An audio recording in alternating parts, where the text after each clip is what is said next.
திண்டுக்கல் மாவட்டம் ஆயக்குடி அருகே பழனிக்கு பாத யாத்திரையாக செல்லும் முருக பக்தர்களுக்கு இஸ்லாமியர்கள் மருத்துவ உதவி அளித்து வரும் நிகழ்வு நெகிழ்ச்சியை ஏற்படுத்தியிருக்கிறது. இதுகுறித்தான விவரங்களை செய்தியாளர் பாலாஜியிடம் கேட்கலாம். பாலாஜி, விரிவான விவரம்.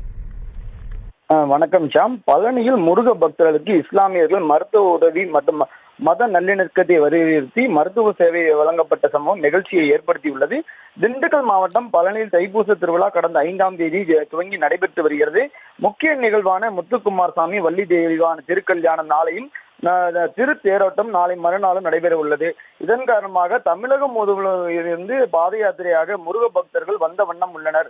பழனி அடுத்த ஆயக்குடி அருகே திண்டுக்கல் சாலையில் நடந்து வரும் முருக பக்தர்களுக்கு இஸ்லாமியர்கள் மருத்துவ உதவிகள் செய்து வருகின்றனர். காகிதம் இல்ல தரக்கட்டளை நிறுவனர் அஜ்மத் அலி மற்றும் ஆயக்குடி ஜமாத் சார்பில் மருத்துவ முகாம் அமைக்கப்பட்டு பக்தர்களுக்கு கால் வலியை போக்கக்கூடிய மருந்துகள் மற்றும் முதலுதவி சிகிச்சை அளிக்கப்பட்டு வருகிறது.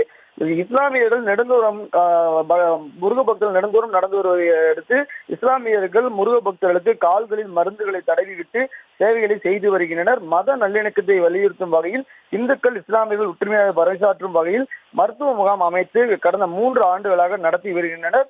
இது திருப்பரங்குன்றத்தில் மத நல்லிணக்கத்தை செய்து கொடுக்கும் வகையில் விரும்பத்தக்க நிகழ்வு நடைபெற்று வரும் நிலையில் 3ஆம் படை வீடான பழனியில் இஸ்லாமியர்கள் முருக பக்தர்களுக்கு சேவை செய்யும் நிகழ்வு பாராட்டையும் பெற்று வருகிறது.